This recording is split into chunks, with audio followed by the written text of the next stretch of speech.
Good morning, guys. Today is 14 June. We have the fresh newspaper. Uh, Guys, instead of discussing the editorial page today, what I'm going to do is I am going to discuss HT weekend. Okay, and I'm going to just discuss a different page other than the editorial because I found some interesting articles in it. So I will not waste much time, but before I start, I just want to remind you, take your notebook, have your pen, okay, and note down all the words which you need to if you don't know them already. So without wasting much time, let me go with the first thing. Okay, if you look at this line, the thing about race prejudice in India. Race, I have already told you that one is the race which you run, जिंदगी की race, और एक race का मतलब क्या होता है, नस्ल, ठीक है ना।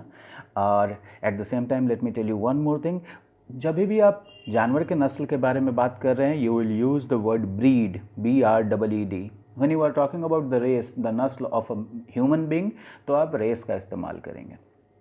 और ये जो वर्ड है ये क्या है, प्रेजुडाइज। प्रेजुडाइज का मतलब होता है when you have ill feeling, when you have negative feelings, when आपको किसी की तरफ नेगेटिव फीलिंग्स है, आपके मन में गलत बात आ रहा है, किसी के जेंडर के आधार पे, किसी के रेस के आधार पे, किसी के कास्ट के आधार पे, बस उस आधार पे आपको नेगेटिव फीलिंग्स है उसके मन, आपके मन में उसके लिए, तो इसको बोलते हैं प्रेजुडाइज। ठीक है, प्रेजुडाइज बोलते हैं, प्रेजुडिस बोलते हैं, I am not too sure, आप डिक्शनरी में देख लेंगे। नीचे का लाइन हम देखते हैं, racism is deeply embedded in the Indian psyche, aided and abetted aided and abetted by centuries of caste beliefs, yet we vehemently deny we are racist। जो राइटर है वो क्या कह रहा है, racism is deeply embedded in the Indian psyche, India का जो मानसिकता है, इंडिया का जो ये साइकी बोल रहा है, उसमें रेसिज्म क्या है, नस्लवाद क्या है, डीपली एम्बेडेड है, बुरी तरीके से घुसा हुआ है, बुरी तरीके से मिला हुआ है। देखिए ये जो वर्ड है एम्बेडेड, एम्बेडेड का मतलब ही होता है जब एक ही चीज़ में बहुत सारी चीज़ें मिली हुई हों, तो उसको हम लोग एम्बेडेड बोलते हैं, embedded technologies. Okay guys, whatever words we are finding out, you have to go in the dictionary and look at it yourself। Okay आपको खुद से ही देखना है उसको। और ये जो है, ये जो इंडियन साइकी में जो रेसिज्म जो डीपली एम्बेडेड है, ये क्या है, एडेड है, मतलब इसको सहायता मिलता है, और अबेटेड है, अबेटेड का भी मतलब हुआ किसी चीज़ को सपोर्ट करना। किस चीज़ के द्वारा ये अबेटेड और एडेड है, by centuries of caste beliefs. ये जो सदियों से हम जातिवाद और जाति की बिलीव्स, उनकी धारणाएं जो पालते हुए हैं, इसी ने एड किया है और अबेट किया है इस रेसिज्म को। Yet we vehemently deny we are racist. Guys the word is vehemently. Okay, जैसे आप किसी बच्चे को कैसे बोलते हैं, तुमने पैसा लिया है, और वो कैसे बोले, नहीं नहीं नहीं नहीं नहीं मैंने नहीं लिया है, मैंने चोरी नहीं की है। तो जब आप इस तरीके से पूरे पुरजोर तरीके से किसी बात को गलत ठहराने लगते हैं या किसी बात को डिनाई करते हैं, उसी के लिए यहाँ पे लिखा गया है वेहेमेंटली। और डिनाई के पीछे अक्सर ये एडवर्ब देखा गया है। ओके, डिनाई का मतलब मना करना, वर्ब, तो अक्सर ये देखा गया है, सो आप इसको भी लिख लेंगे। Now guys, just let me go through the first 2 paragraphs। what does the writer say? The writer says, I am confused about racism. I see it clearly when it is shown to me in a movie or a book. I may even feel indignant and angry। बोलता है कि racism के बारे में तो मैं confuse हूँ, और मैं इसको साफ साफ तभी देख पाता हूँ जब किसी मूवी और बुक में इसको दिखाया जाता है, और मैं उस समय इंडिग्नेंट और एंग्री भी फील कर सकता हूँ। इंडिग्नेंट मतलब ऐसे लगे कि क्या, कितनी बेकार चीज़ है ये, कोई डिग्निटी ही नहीं है। But when the man next to me at a football game refers to the player from Manipur as that worthless Nepali, I laugh uncomfortably. Is that a sign of racism? कहता है कि जब कोई football game हो रहा है, मणिपुर का कोई लड़का है जो गेम खेल रहा है और आप जानते हैं बांग्ला में उसको बोला गया कि बेकार नेपाली है, बिना किसी काम का है, तो क्या करता है जो राइटर है ये लाफ करता है अनकम्फर्टेबली, ठीक है ना, थोड़ा तो अनकंफर्टेबल होता है लेकिन लाफ करता है। तो क्या ये एक रेसिज्म का साइन है, क्या ये एक नस्लवाद का साइन है? आगे के पैराग्राफ में देखते हैं, what should one do about it? It's not like it was the first time I was hearing something like that.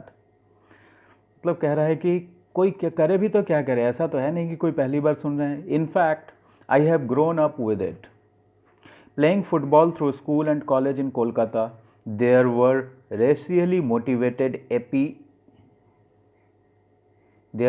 racially motivated epithets hurled at players from the northeast at the time.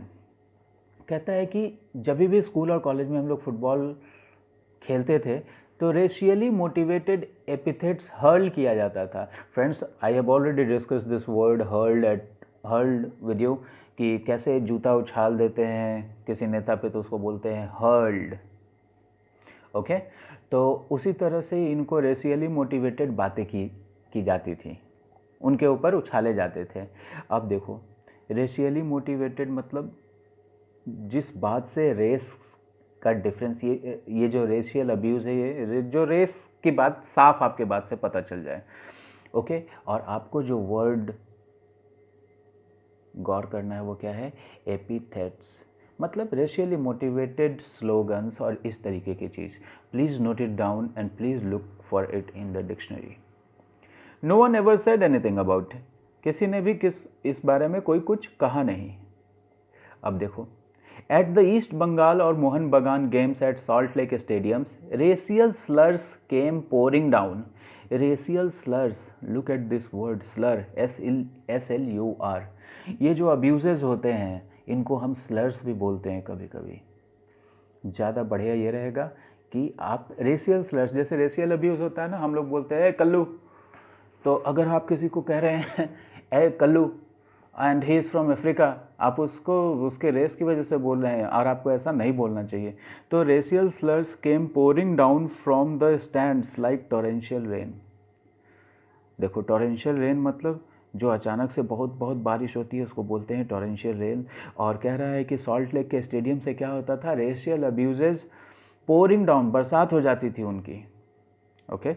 So just this, now we will move to the next article.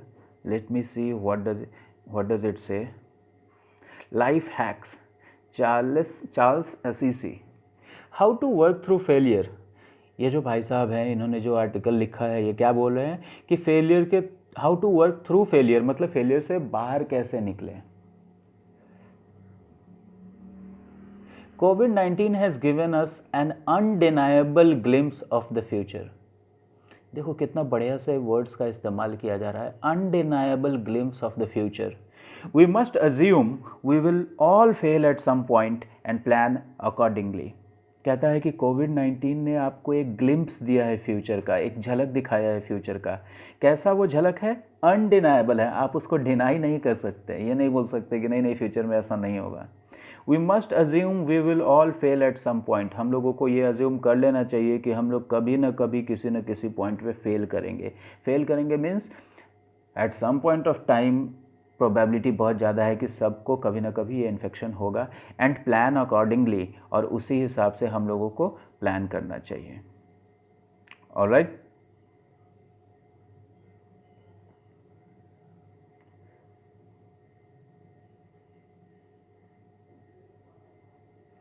okay, I will not discuss this word. Let me go ahead and let me get to this article. This article is very interesting because it talks about movies and it talks about the future of movies in the post COVID-19 era. ठीक है, तो हम लोग देखिए क्या कह रहा है, changing the way we tell stories. अभी यहाँ पे हम लोग नीचे में जो बोल्ड लाइन दिया उसको देखेंगे, new norms and slimmer budgets are set to transform every aspect of movie making. Movie making के हर एस्पेक्ट को, हर पहलू को ट्रांसफॉर्म करेगा कोई चीज़। सेट टू ट्रांसफॉर्म क्या चीज़? New norms and slimmer budgets. Slim आप जानते हैं, जो लोग दुबले पतले होते हैं उनको स्लिम कहते हैं। तो बजट क्या होगा? अभी जो आप देखते हैं 50 करोड़ 100 करोड़ ऐसा बजट है फिल्म का, तो वो अब स्लिम हो जाएगा, मतलब अब वो कम हो जाएगा, बजट कम हो जाएगा। अब देखो, I will go through this.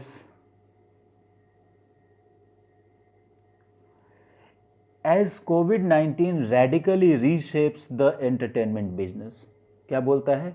Radically, look at this word, radically reshapes the entertainment business. आप देख रहे हैं not only entertainment business but lots of businesses are being reshaped. ठीक है, I am preparing this video lecture for you so that you could listen to it. In normal days you would have come to the class and I would have discussed this in the class, but right now I am recording a video lecture for you. So आप देख रहे हैं किस तरह से radical reshaping हो गया teaching industry का, उसी तरह एंटरटेनमेंट बिजनेस का भी। We continue to grapple with questions that have no answers yet. आपको मैं ग्रैपल विद का मतलब बता चुका हूँ, ये वर्ड देखो आप, ग्रैपल विद क्वेश्चंस, मतलब हम लोग अभी भी उन सवालों से जूझ रहे हैं जिनका आंसर्स अभी तक नहीं है। Like when will theatres reopen, when will audiences feel safe enough to venture back in. अब देखो, वेंचर बैक इन, ऑडियंसेज कब सेफ करेंगे? जब वो वापस से थिएटर्स में आ सके। उसको कैसे लिख दिया है? वेंचर बैक इन, कि when will audiences feel safe enough to come back in, come back in को वेंचर बैक इन लिख दिया। How will social distancing norms impact the theatrical experience? If we have to sit apart from the friends we go with, will it still be as much fun?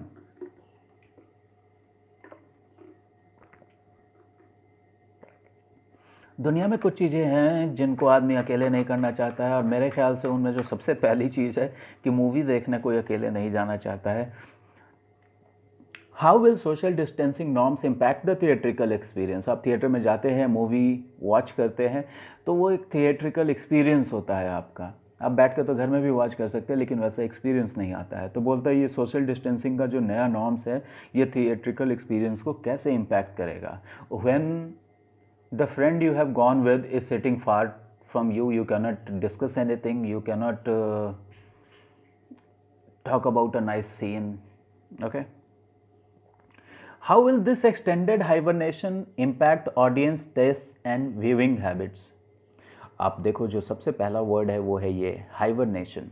What is hibernation?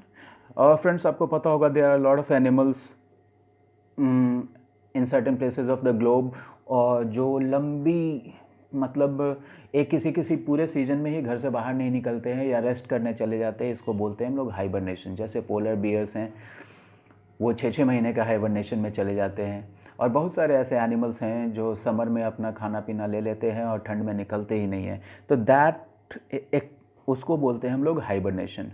तो अभी ये Covid की वजह से पूरा world भी hibernation में चला गया है, और उसी को ये बोल रहा है कि how will this extended hibernation impact audience taste and viewing habit. ये जो एक्सटेंडेड हाइबरनेशन हो गया है, इससे ऑडियंस का टेस्ट और उनका व्यूइंग हैबिट कैसे इम्पैक्ट होगा?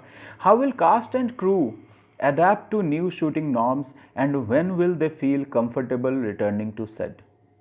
देखो, कास्ट एंड क्रू, कास्ट तो वो हो गया जो फिल्मों में काम कर रहे हैं, जो फिल्म में आपको दिखेंगे, और क्रू वो जो उनके अगल बगल जो पूरे शूटिंग में उनका सपोर्ट कर रहे हैं। कोई कैमरा मैन है, कोई कुछ कर रहा है, कोई और चीज़, तो उसको बोलेंगे क्रू। कास्ट और क्रू कैसे अडेप्ट करेंगे नए शूटिंग नॉर्म्स को?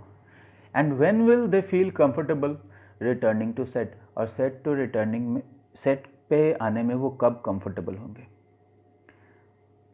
Now look at this, there is one question I have been thinking, ये paragraph, there is one question I have been thinking about on a loop. एक question है जिसको मैं जिसके बारे में सोचता रहा हूँ, थिंकिंग अबाउट।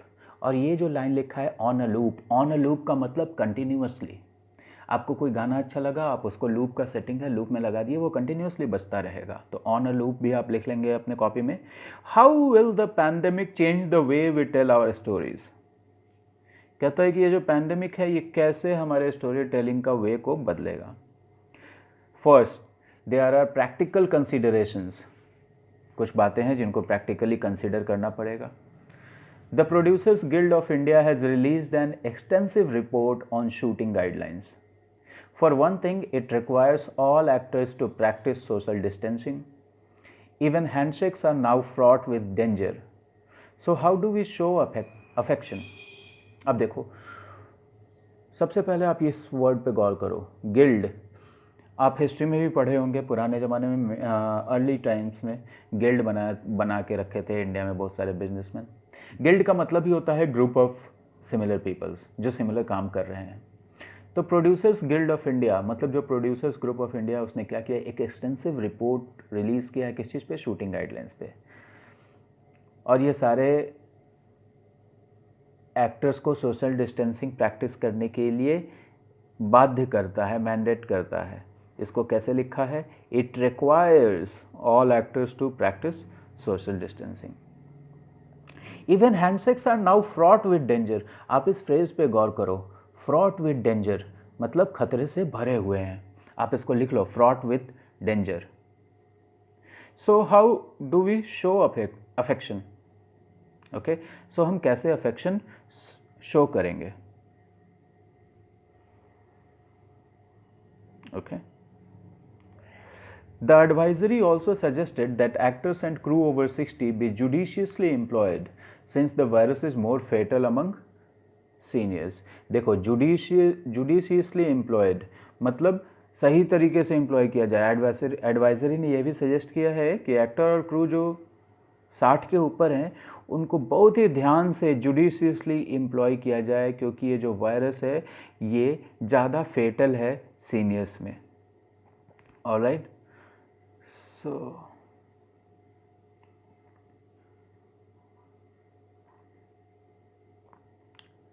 अब देखो, इस फोटो के नीचे जो लाइन दिया हुआ है ये मैं पढ़ देता हूँ, इसमें भी काफ़ी इंपॉर्टेंट वर्ड्स हैं। Kangana Ranaut during the shoot for the historical epic film Manikarnika. अब एपिक का मतलब मैं आपको बता चुका था, और आपको एपिक का मतलब एक बार फिर से डिक्शनरी में आप देख लो। जैसे, और ये मणिकर्णिका आप देख रहे हो, रानी लक्ष्मीबाई का नाम था मणिकर्णिका, उनके ऊपर ये हिस्टोरिकल एक बड़ी सी फिल्म बनी। So it is called an epic film in Jaipur in 2018। As budgets shrink, one thing we are less likely to see is the lavish cinematic spectacle. Lavish cinematic spectacle. Lavish आपको पता है कि क्या होता है, जिसमें बहुत आडंबर हो। Cinematic सिनेमा से रिलेटेड, और स्पेक्टेकल। स्पेक्टेकल को हम लोग बोलते हैं जब बहुत बड़ा तमाशा हो रहा है तो उस चीज़ को हम लोग क्या बोलते हैं, स्पेक्टेकल। और यहीं से स्पेक्टेटर्स भी आता है। Small intimate films are likely to take their place.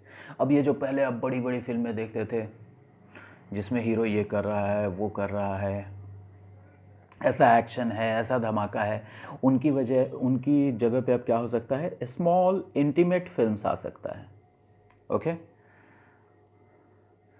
so guys, I think this will be all for today. Please leave your suggestions in the comment box. And ये मैं जो भी कर रहा हूँ, this is just the tip of the iceberg. आपको खुद से ही बहुत पढ़ना होगा। I am just telling you, I am just trying to show you कि अगर आप ऐसे पढ़ते हैं तो आपको क्या चीज़ बिना मेहनत किए हुए ही सिर्फ आपके दिमाग में, आपके अंडरस्टैंडिंग में आ जाएगा। और आपका रीडिंग हैबिट जितना बढ़िया रहेगा, एग्ज़ाम में you will be able to perform better. Okay, so I will just stop this video now, and I hope you all are reading your newspaper, revising your words, practicing test papers. Okay, keep doing that, keep revising your words, and let's hope for the best. Okay, bye.